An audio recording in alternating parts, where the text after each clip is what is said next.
Estamos de volta, falando agora do ensaio de placa. Esse ensaio, particularmente, ele é muito interessante porque ele, de fato, quase que simula a ação de uma fundação superficial, né, de uma sapata, por exemplo. E é isso que ele vem fazer para a gente. Ele nada mais é desse ensaio de placa de que uma prova de carga direta. Então, é como se eu estivesse colocando ali no solo a minha sapata. Claro, vai ter as dimensões do próprio ensaio de placa, mas aplicando carga. Eu vou medir, então, verificar a deformabilidade do terreno, como se eu tivesse ali uma fundação rasa, uma sapata, por exemplo. Consiste na aplicação de esforços estáticos, então não é cravação, são esforços estáticos, axiais de compressão à placa e registro dos deslocamentos. Então eu aplico força, meço os deslocamentos. A gente tem de duas principais formas, né? Com uma plataforma cargueira, onde a gente tem o apoio aqui chamado de fogueiras, e a plataforma de carga, que oferece reação ao esforço introduzido pelo macaco hidráulico, né? Ou eu posso fazer o quê? Tirante. Essa viga de reação, atirantada, vai servir como reação. A placa vai estar sempre aqui na ponta, em contato com o solo. Pode ser na superfície, se esse ensaio for feito na superfície, pode ser a uma determinada profundidade estabelecida. Como que procede esse ensaio? A gente vai aplicar estágios iguais e sucessivos, então não é uma carga direta. Aplica o ensaio, espera um pouco. Aplica uma carga, espera um pouco. Aumenta um pouquinho, espera um pouco. Aumenta um pouquinho, espera um pouco. E assim vai lentamente. Vocês vão ver um gráfico deste resultado, até porque o ensaio de placa tem uma certa relevância quando a gente fala de questões de prova. A placa tem rigidez equivalente à da fundação prevista, a gente está falando para fundação diretas, né? Se for uma fundação sapata concreto em aço ou concreto armado, né? Concreto em aço foi ótimo, né? Concreto armado, né? Concreto com aço, ou uma sapata de aço, inclusive pouco comum, a gente pode aplicar também uma chapa de aço ou uma chapa aço menos resistente, próxima de algo mais próximo aí de concreto. Essa plataforma cargueira, ela tem que aguentar pelo menos 20 centímetros a mais do que a carga prevista para a placa. A mesma coisa para os tirantes ou estacas. Ele tem que ter uma carga admissível pelo menos 20% maior do que a carga que vai ser aplicada. O que ele quer dizer? Que você tem que aguentar a carga que você vai impor ao solo. Isso nada mais óbvio do que isso. E aqui ele pede para superar em 20%. Isso aí é uma determinação da própria norma que rege o ensaio de placa. Veja aqui, ó, as aplicações sucessivas dos carregamentos. Depois a gente tem um intervalo aqui onde ocorre o recalque e os descarregamentos também sucessivos.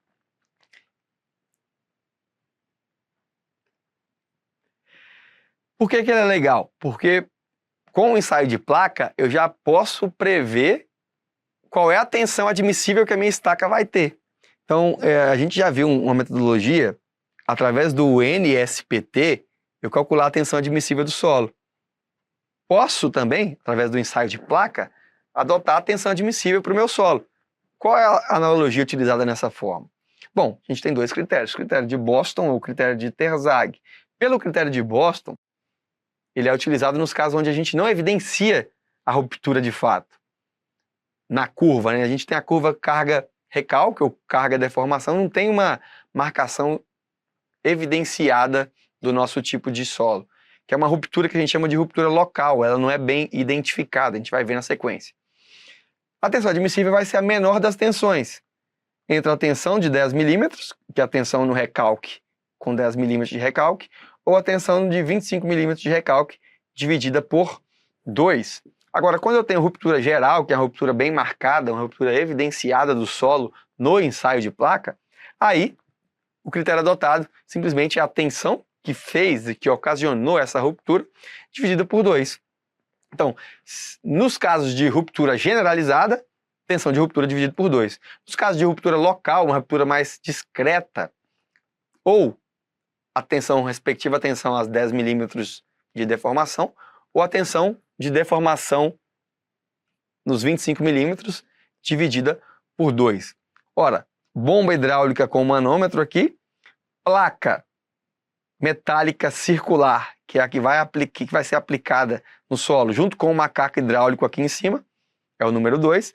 3, a régua metálica, onde a gente vai encostar aqui os relógios, os comparadores, encosta-se na régua e veja, acompanha ali qual é a cravação, né, que essa placa metálica está tendo, qual é a deformação que nós estamos impondo no nosso solo. E o para-choque do caminhão, neste caso, está utilizando como reação do nosso macaco hidráulico. Falei de ruptura local, falei de ruptura geral, mas não falei o que seriam esses tipos de ruptura. Então, agora vamos introduzir nesses mecanismos de ruptura que são importantes quando se fala de ensaio de placa. A gente tem basicamente 3 mecanismos de ruptura, até porque nós temos 3 estágios ali, estados de carregamento. No estado elástico, como desde a mecânica dos sólidos ou da resistência dos materiais, digamos assim, a gente sabe que no comportamento elástico, aumento de tensão gera aumento proporcional de deformação. A gente tem aquela relação linear lá para os materiais da mecânica dos sólidos, da resistência dos materiais, a gente fala que essa correlação é marcada pelo módulo de elasticidade deste nosso material. Então, durante o comportamento elástico, o que a gente tem é um aumento de tensão, gerando aumento proporcional de deformação. Quando a gente está no estado plástico, aí a gente já vai ter o quê? Grandes deformações consideráveis, até que chega na ruptura inelástica, quando começa a ter surgimento de fissuras nas adjacências da placa.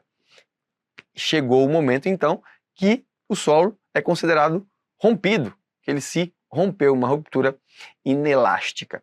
E ela pode ocorrer de 3 formas: ser generalizada, localizada ou por funcionamento. A generalizada, gente, ela é muito marcada, é a ruptura marcada por um pico de carga, onde a gente consegue ver no carregamento, no diagrama aqui de carregamento versus deformação, está logo ao lado, a gente consegue ver essa brusca ruptura. Significa que é um material frágil, com ruptura brusca, abrupta. E a superfície de deslizamento, olha, que marca essa ruptura, ela vai até a superfície. Então, desde a base até aquela superfície do terreno. Há, inclusive, um estufamento nas adjacências. O que isso acontece? Em solos rígidos, areias muito compactas ou argila rígida. Qual é a diferença para a ruptura localizada? Aqui, primeiro, a gente vai ter uma curva abatida, não tem uma marcação de pico, mostrando uma ruptura abrupta com a carga de pico ali de ruptura muito bem identificada. Aqui a gente tem uma curva mais discreta, mais abatida, e a carga de ruptura não está muito bem evidenciada, não está tão pronunciada. Olha que as superfícies também de ruptura, de deslizamento, elas está aqui marcada em tracejado, que elas nem sempre atingem a superfície do solo. Então a linha de ruptura nem sempre atinge a superfície. Apesar de parecer muito no desenho, aqui a gente tem uma ruptura mais localizada, sem marcação da carga de ruptura. Solos intermediários a mais deformáveis, areia medianamente compacta, argila média. Quando a gente fala de ruptura geral ou generalizada e ruptura local ou localizada, geralmente nem se fala dessa por funcionamento. E aí fica ruptura geral para solos rígidos, ruptura localizada para solos deformáveis ou menos resistentes. Mas existe também a ruptura por funcionamento, que é uma ruptura extremamente restrita ao perímetro da placa, né? Perímetro da base, e é uma ruptura dúctil, sem o estufamento do solo. Por quê? Porque esses solos eles são altamente deformáveis, é como se eu colocasse um peso numa coisa extremamente fofa, extremamente frágil. Desculpa, frágil seria uma palavra incorreta, extremamente fraca. E ela se deforma muito, mas não tem estufamento lateral, não tem linha de ruptura bem marcada. São as nossas argilas, areia fofa e argila moles. Lembrando que ruptura dúctil, então, está aqui. Olha que o tanto de deformação que ela gera. Lembra das propriedades da resistência dos materiais. Ruptura frágil. Ó, rompeu com baixíssima deformação. Ruptura dúctil. Vai romper, mas com grandes deformações. que é o que acontece na ruptura por puncionamento. Simplesmente a placa ou a fundação aqui superficial afunda muito, né? Tem bastante recalque antes de sofrer ruptura, deformações que a gente chama de apreciáveis. Vamos resolver a questão então. Consuplan, quanto aos modos de ruptura de um solo, é sabido que atualmente a ruptura geral é antes chamada de ruptura do tipo frágil. Ruptura geral é a ruptura frágil. E a ruptura por puncionamento era anteriormente chamada de ruptura do tipo dúctil, devido às grandes deformações. Assim, para fundações rasas, são características de ruptura por puncionamento as que se encontram no item. Vamos lá. A. Ocorrem em solos mais compressíveis, areias compactas e muito compactas e argilas rígidas a duras. Claro que não, né? Ocorrem em solos mais rígidos. Ocorrem em solos mais compressíveis, areia poucos compactas, fofas, argilas moles e muito moles. É o que nós falamos do próprio puncionamento. Tá aqui, ó. Fofa, mole, muito mole, ruptura dúctil, grandes deformações. Então, gabarito letra C. Todos os outros falam de solos mais rígidos, com exceção desse aqui que fala de solos mais compressíveis, mas aí vem falar de areias compactas, argilas rígidas, portanto, gabarito letra C. Sesgan Hill, exatamente o que a gente acabou de ver aqui, ó. Em 1975, Vesic propôs 3 modos de ruptura de um maciço de solo no entorno de um elemento isolado de uma fundação direta, apresentados esquematicamente na figura. Os modos de ruptura associados aos desenhos 1, 2 e 3 são, respectivamente, 1. É ruptura por puncionamento. 2. Ruptura geral. Olha aqui a linha de ruptura marcada, olha o pico de carga, nosso geral. E o outro, local, tracejado, sem pico de carga. Essa é a ruptura local. Inclusive, já coloquei a questão, inclusive, com o gabarito, né? Mais uma questão. A metodologia mais eficiente para a determinação da capacidade de carga de uma fundação superficial é o ensaio de prova de carga direta sobre placa, porque ele simula, de fato, uma fundação superficial, que a gente acabou de ver. A ABNT 6122, Projeto de Execução de Fundações, apresenta uma relação dos ensaios disponíveis para investigação complementares de campo, cujo objetivo é determinar parâmetros de resistência, deformabilidade e permeabilidade do solo, sendo que alguns fornecem inclusive a estratigrafia local. Sabendo que os ensaios apontados abaixo fazem parte dessa lista, qual deles caracteriza-se como uma prova de carga direta sobre o terreno com o objetivo de caracterizar deformabilidade e resistência do solo sobre carregamento de fundações rasas? Estamos falando dele. Ensaio de placa. VUNESP. No projeto de fundações, uma das finalidades dos ensaios de campo é determinar parâmetros de resistência, deformabilidade e permeabilidade dos solos. A prova de carga direta sobre o terreno, com o objetivo de caracterizar deformabilidade e resistência do solo sobre carregamento de fundações rasas, é denominada ensaio de placa. Está falando aqui, carga direta sobre a placa. É o nosso ensaio de placa. Gabarito letra C. FCC. Nos projetos de fundações, a prova de carga direta sobre o terreno, com o objetivo de caracterizar deformabilidade e resistência. Mesma coisa. Que ensaio é esse? De placa. Banca. Aqui faltou a banca. Não tem problema. Esta banca trouxe a seguinte questão. Um pilar com seção transversal de 30 por 80 e carga de 2,5 10 a 3 kN deverá se apoiar em uma sapata retangular. E os dados relevantes são capacidade de carga obtida no ensaio de placa, capacidade de carga de 1 MPa, fator de segurança 2. Apresentadas em planta, as dimensões mínimas devem ser... Então, olha, vou ter uma sapata, quer saber qual é a dimensão das sapatas. O solo tem essa resistência, fator de segurança aqui, carga aqui. O pilar não me interessa, o pilar vai descarregar na sapata. Eu preciso saber do dimensionamento do solo, que é a área de sapata em contato com o solo. Bom, a tensão solicitante eu sei que é força sobre área. A tensão admissível desse solo é a tensão de ruptura no ensaio de placa dividida por 2. Deu aqui fator de segurança. Então, tensão solicitante tem que ser menor ou igual a admissível. Força sobre área menor ou igual a tensão de ruptura sobre o FS. Fazendo os ajustes, área maior ou igual a 50.000 centímetros quadrados. Quem me dá isso? Diretamente, 200 por 250 centímetros, vai me dar 50.000 centímetros quadrados. Eu estou exatamente no limite deste dimensionamento. Portanto, o gabarito letra C. Olha essa questão da FCC. Considere as informações abaixo sobre o resultado de ensaio de prova de carga para um futuro projeto de fundações. Solo com predominância de ruptura local. Resultado da prova de carga sobre placa apresentada a seguir. A tensão admissível de uma fundação direta, desprezando seu tamanho, em MPa, é critério de Boston para ruptura local. Lembra? Mostrei para vocês. É ruptura local. Então eu tenho dois critérios. Eu tenho que adotar a tensão admissível, o menor deles. Ou é a tensão em 10 milímetros de deformação de recalque, 0,6, ou é metade da tensão aos 25 milímetros de recalque, que é 1,4. Como é a menor delas, adota-se 0,6, gabarito letra E.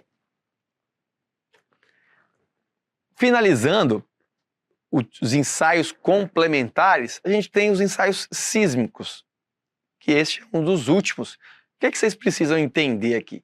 Que esses ensaios são realizados em profundidades pré-estabelecidas. Basicamente, a velocidade de propagação da onda cisalhante é o que eles vão fornecer, e a partir daí, estima-se o módulo de elasticidade transversal inicial do solo. Gente, aqui nós já estamos evoluindo para técnicas muito mais avançadas e o aprofundamento aqui se torna desnecessário. O que eu vou passar para vocês?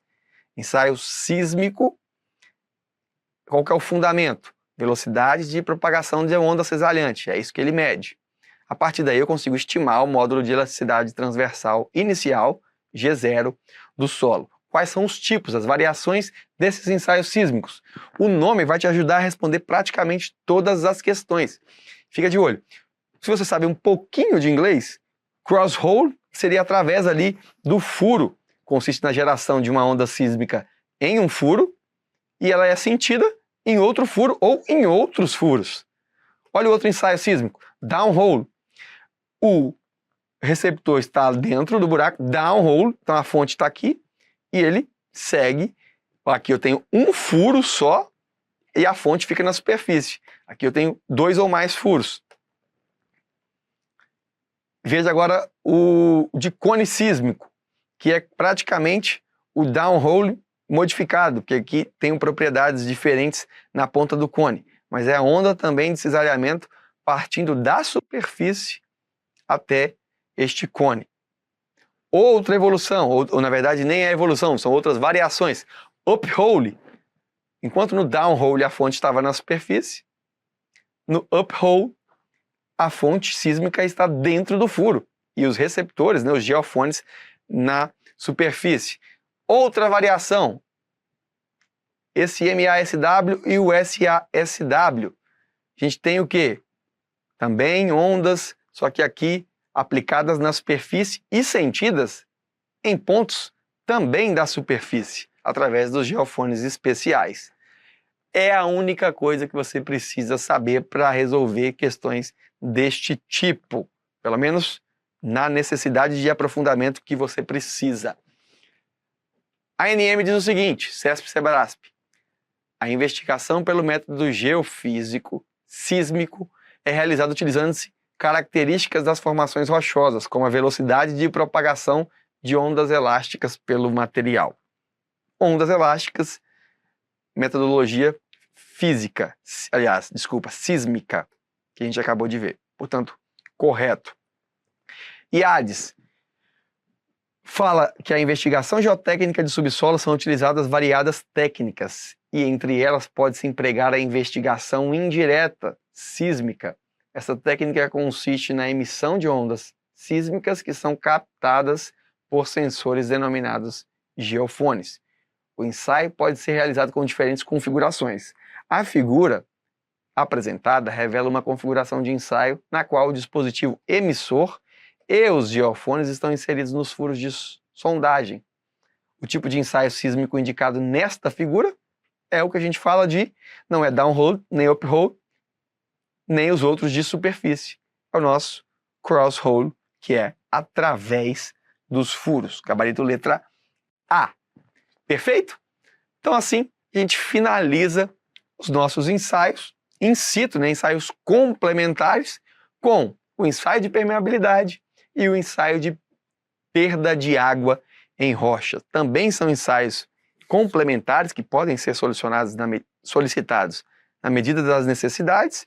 Este aqui, é bom saber o nome, né, ensaio de permeabilidade. Ele, in loco, vai medir a infiltração ou recuperação de água, tentando, através desta equação aqui, determinar ali o coeficiente de permeabilidade do solo, só que diferente daqueles ensaios de laboratório que a gente faz lá, o ensaio de permeâmetro com carga constante, permeâmetro com carga variável, lá baseado na equação, salvo engano, na lei de Darcy. Aqui a ideia é a mesma, só que eu faço in situ, faço in loco.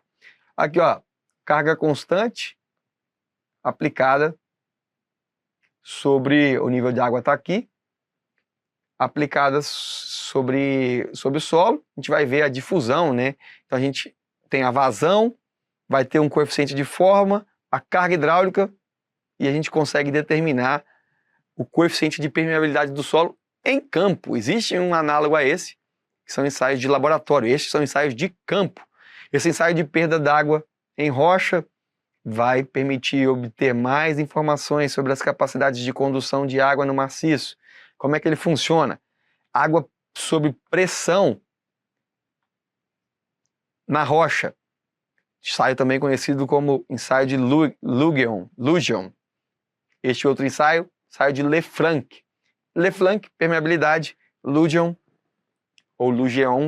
ensaio de perda de água. Esses foram os nossos últimos ensaios, bem simples, mas a gente, só por comentar, pode te fazer acertar questões, como, por exemplo, esta questão, que diz o seguinte: para a elaboração dos projetos e previsão do desempenho de fundações, deve-se, dentre outras coisas, considerar as peculiaridades geológico-geotécnicas na área.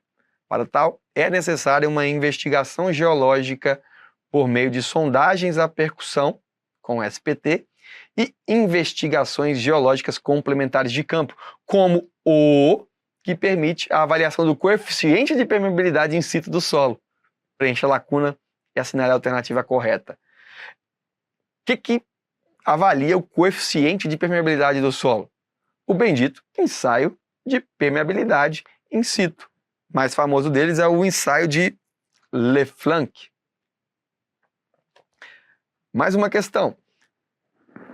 Com a finalidade de serem obtidas com maior precisão, as propriedades físicas e mecânicas dos solos devem ser realizadas ensaios de campo e de laboratório. Numere os parâmetros geotécnicos da coluna, relacionando-os aos ensaios de campo que os originam na coluna abaixo. Veine teste, ou ensaio de palheta, resistência não drenada, resistência ao cisalhamento não drenado de solos moles, argilosos. Está aqui este 1. Corte direto, não falei sobre isso. Ensaio de Lefranc, permeabilidade. Então, Lefranc, permeabilidade. CPT, ou Cone Penetration Test, resistência de ponta e atrito lateral. Opa, CPT está aqui, 3, 4.